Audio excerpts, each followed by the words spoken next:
These are some of the things that I wish I didn't ignore or knew about when playing AFK Journey, and in this video, I'm gonna share some less talked about tips, because they pretty much apply whether you're a beginner or somewhere closer to the endgame. By the way, this video is sponsored by AFK Journey, so if you haven't done already, make sure to download the game by using my link in the description.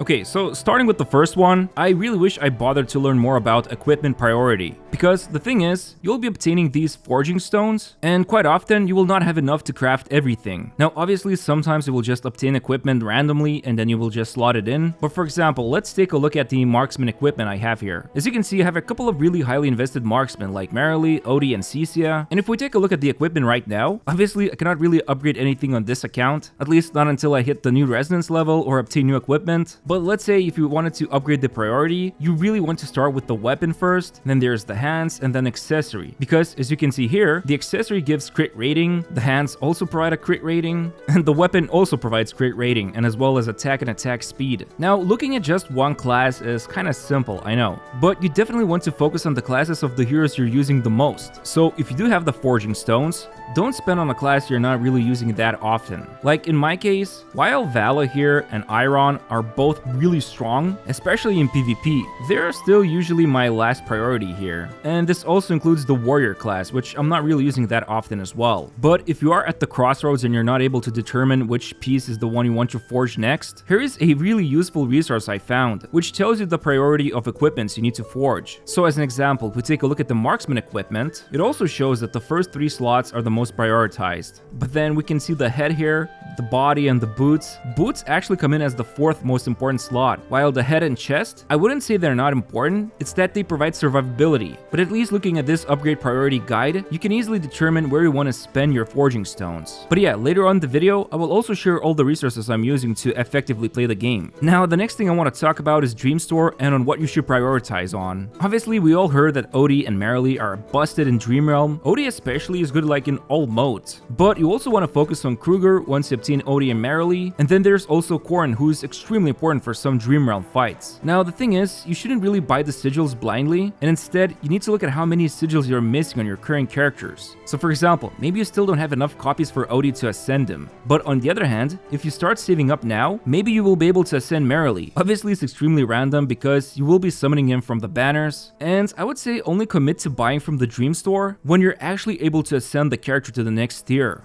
And keep in mind that Marilee here, and Corrin as well, usually they become better at Mythic Plus, but at least for Marilee, that really doesn't count. She can still perform well at even like Mythic or even Legendary Plus, but as you can see from this footage I'm showing against Necro Dragon, my Marilee and Odie are putting out insane damage together. So if you are utilizing the Dream Store, I would highly recommend only to focus on these 4 heroes first, and especially Marilee and Odie are going to be extremely important. But yeah, next thing I want to talk about is synergy requests. Now you probably already know this, but once per day, you can send a request to somebody to help you out, and this option I believe appears when you're losing a stage, so like for example you're losing an AFK stage, or you lost a fight against a world mob, and I would highly recommend to save them up. And by this I mean, don't just immediately send a synergy request to somebody if you lost the fight, maybe try the fight again with different composition or different formation, because you really want to save up this synergy request for the hardest fight. Because, you know, sometimes you might come across a really unfair fight, and using that synergy request can be a clutch moment. Which also brings me to number 4. And that is not trying different strategies to push for higher AFK rank. Now on this account, I'm actually done with AFK stages. There's a total of 1,125 stages, but to get to this point, I actually had to experiment a lot of the time. Like to me for example, even though Brutus is only legendary, he was like a really crucial character that allowed me to progress further into FK stages. And I'm not saying that without him you're not going to be able to progress, however, a lot of the time, the FK stage might just be not unfair. Maybe some enemy will just deliver some really stupid critical hit to your main damage dealer, and they will die too early,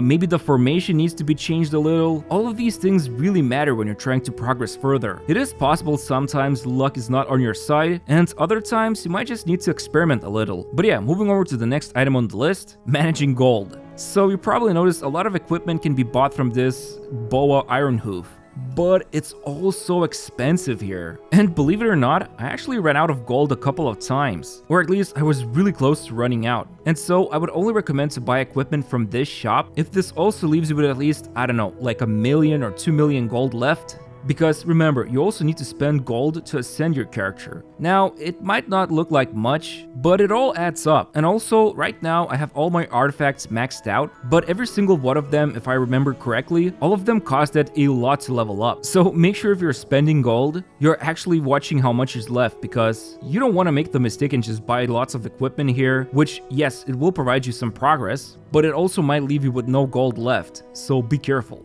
Now, another big topic that really comes up often is how to manage your title essences, which are also called temporal essences and twilight essences. Now, I'm not gonna pretend that I'm such a huge expert here that I can tell you which EX weapons are best, and instead there's a lot of good community resources for you to check out. For example, Prideman has a list of EX weapons you need to prioritize on. Like as we can see here, Rainier, Thorin, Scarlita, Iron, Odie, these characters have very high priority. And then afterwards, there's a bunch of characters that are also listed as high priority. Now, does this mean you should only follow this list and nothing else that is being told to you? Not really, because it will heavily depend on your account and what characters you have, which I know, it sounds obvious. Like for example, Odie here right now has plus 10 EX weapon, and I know this looks a bit insane already, and I could for example go for plus 11 here as well. But right now I am just saving up my essences because I am still not sure what's the final state of my account. And it's also possible there's a couple of Mauler heroes that have been announced, so I might need those essences for them.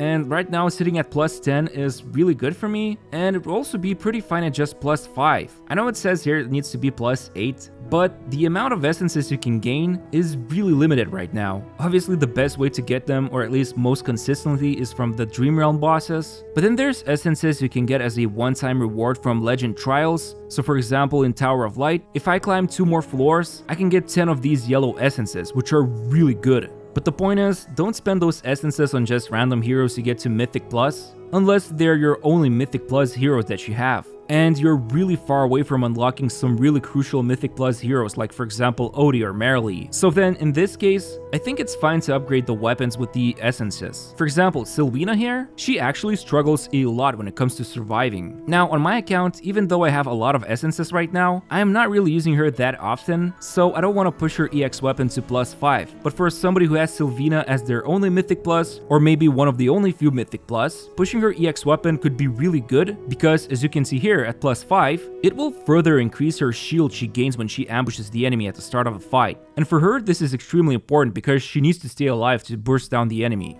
Especially because she gets into the backlines where anybody can focus on her. Okay, so this next one I think should be pretty obvious, but even myself sometimes I kinda slack a little bit when it comes to the guild activities. But it is important because, first of all, being in one of the top guilds rewards you with a lot of resources. Like for example, in 15 days, if we still manage to maintain our ranking, we will be getting 5,000 gems and 12,000 guild medals, which is pretty insane because that is half the amount you need to purchase one of the Hypogean or Celestial Hero Soul Sigils, which is literally a game changer for some accounts. Now, if you haven't noticed, there's these one-time guild challenges, and basically 15 people from the guild must complete this goal to get these rewards. So right here, I just got 1,500 guild medals. But the more important thing here is to actually take a look at these overall rankings. So there's Glory Expedition, Dream Realm, Arena, Arcane Labyrinth, and even Honor Duel. If you really want to be a big team player here, and if you have the time to dedicate to this, and for example if you're free to play, and for example you cannot progress further right now,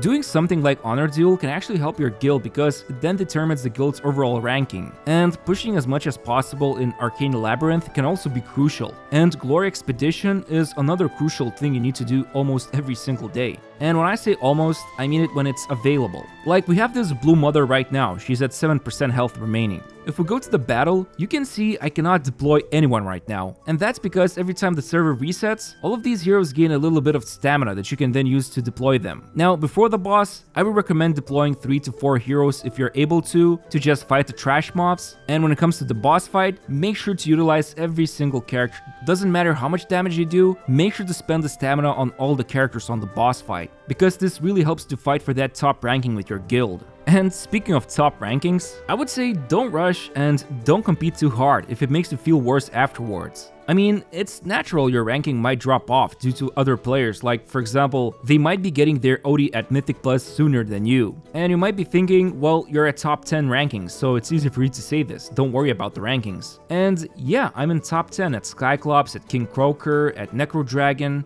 but at Snowstomper, you can see I'm ranked 14, which means I will be getting worse rewards than top 10. And does that make me feel bad about it? Honestly, even though I don't have the footage right now, I was actually hovering around 2150 rankings. And you can either force this by just, spending money on the game, or you can play the long patient game, because as I said, there could be a lot more players than you who just obtained Merrily at Mythic Plus, and now they're doing a lot more damage because of this. And you might be able to obtain Merrily at Mythic Plus next week, maybe 2 weeks later. There is the element of luck of which characters you're able to obtain. So again, I don't really think you should fixate too hard on the rankings, but for the most part, I would still focus on the positive here. If you're enjoying the game, and you believe that you're getting a bit sidetracked by looking at the rankings all the time, I mean, just play the game at your own comfortable pace. Now this next tip right here is pretty small, but it will probably help you save time in the long run. I am talking about, of course, the levels, and sometimes you want to switch around the characters so that they are with the highest level possible. For example, I believe I have 2 slots which are at level 210, but all of the units right now are at level 200. So instead of doing all this menu hopping, going back, going to the Resonating Hall and clicking here, and then there I go, I forgot which one to click, and clicking here, and then exchanging the units right here, you can actually just click on these 3 dots in combat, and then click on this helmet right here. And right now you can just see that you can immediately switch around the slots. The other big thing that I noticed pretty late into the game is that when I press the auto combat right now, you can see each portrait has this moving gear. Well, this allows you to individually select which character can do their ultimate.